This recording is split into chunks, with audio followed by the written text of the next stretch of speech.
Guru Madhavan, Applied Minds, How Engineers Think.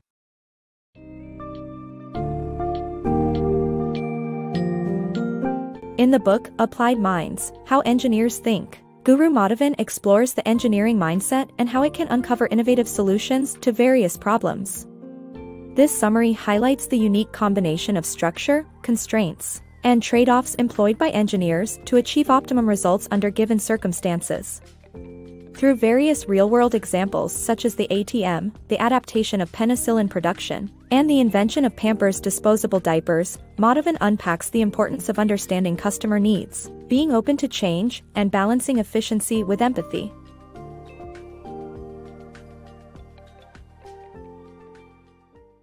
Gribeauval, Engineer Extraordinaire. Gribeauval was an 18th-century engineer who revolutionized the French military with his technical innovations. His focus on observing problematic patterns and visualizing the unseen, along with embracing everyday limits, led him to prioritize design choices and accept trade-offs. Gribeauval's mix of approaches and techniques encompassed the three core elements of the engineering mindset: structure, constraints, and trade-offs. By using modular systems thinking, Gribeauval was able to combine his talents in a structured way and revolutionize cannons. Through his innovations, he was able to improve the cannon's force and usefulness by introducing a height-adjusting mechanism, cast-iron axles, larger wheels, and leather straps that made it easier for soldiers to move and adjust them on battlefields. Despite not being a military mind, Gribeauval proved that engineering can find solutions in any field by producing utility under constraints. The power of optimization. To optimize, you need to continuously work on different models and their improvements. This means critically analyzing assumptions and looking for creative solutions to complex problems. Take the example of Stockholm's rush hour congestion. Building another bridge was the obvious solution, but upon further analysis, IBM engineers found that tolls would deter commuters from driving and encourage them to use public transportation. By using advanced mathematical modeling and critical thinking, they were able to provide a surprising solution that not only reduced congestion but also made the city greener and more livable. Efficient engineering innovations. Engineers adopt matrix thinking to achieve efficiency in their creations. This approach involves organizing ideas in a tabular format and combining each cell in every possible horizontal, vertical, and diagonal permutation. The self-service supermarket concept invented by Clarence Saunders, founder of Piggly Wiggly supermarkets, is a testament to the power of efficient engineering. The self-service shopping model significantly boosted sales, and it has become the norm in modern retail. Another example of an efficient innovation is the automated teller machine, ATM, which revolutionized banking as we know it today. The ATM lets you access your account 24/7, withdraw cash, and bank from convenient locations. The motivation behind the ATM's invention by Scottish engineer John Shepherd Barron was to provide customers with access to their accounts at any time. These examples demonstrate that efficiency is a driving force behind engineering innovations that improve our daily lives. The success of any infrastructure design project or policy is heavily influenced by public behavior, according to the book. Discovering Penicillin, the Power of Adaptation. Alexander Fleming accidentally discovered penicillin in 1928, but it was not until Margaret Hutchinson's development of the deep tank fermentation process that it became widely available and saved countless lives during the 1940s. Hutchinson's adaptation of the production method went unrecognized, proving adaptation as a preeminent form of creation.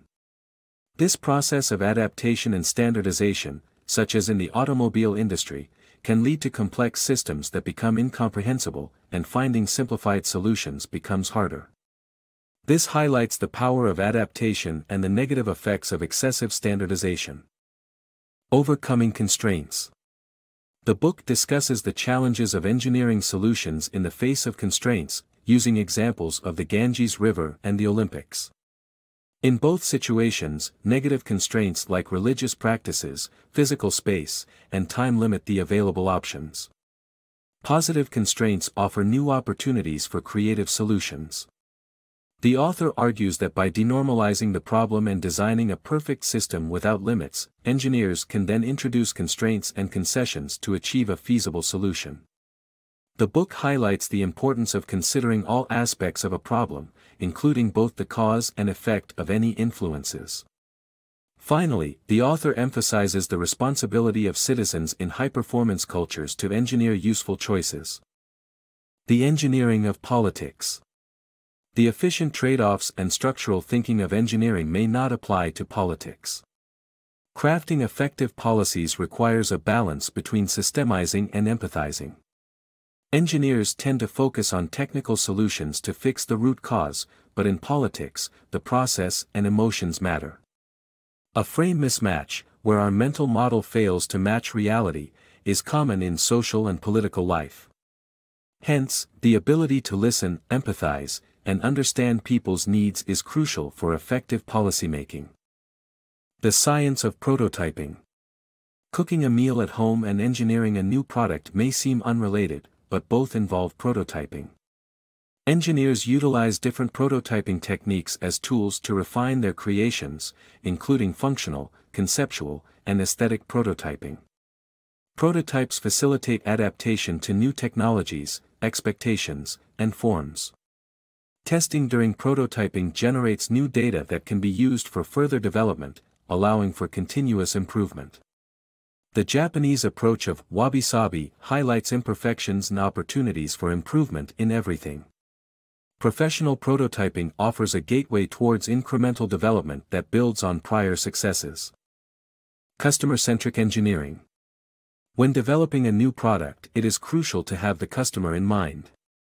Good engineering involves understanding user needs, which can be achieved through personal experience, employing an ethnographer or systematically analyzing customers' interests.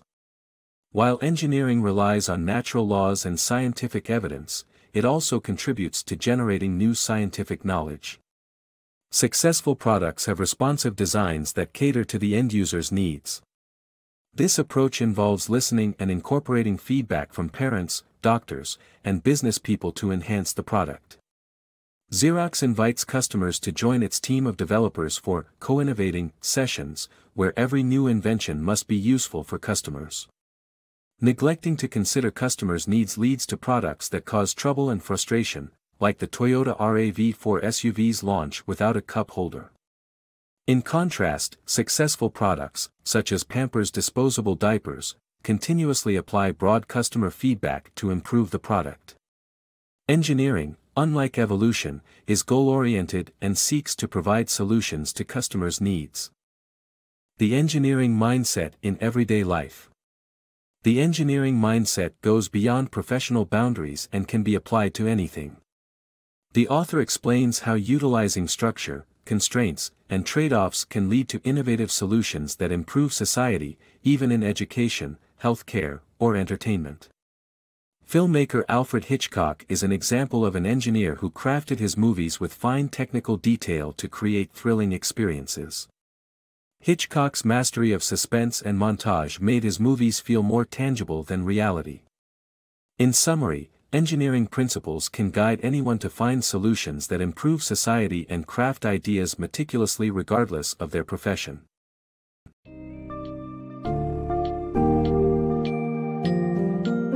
Wrapping up the insights shared in Applied Minds, the book highlights the fact that engineering is not just about technical prowess, but also about innovative thinking and genuine problem-solving.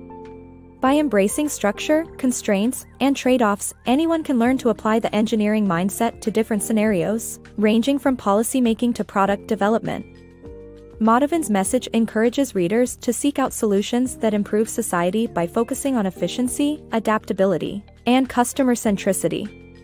The book reminds us that no matter our profession, the engineering mindset can be utilized to create innovative solutions and make a lasting impact.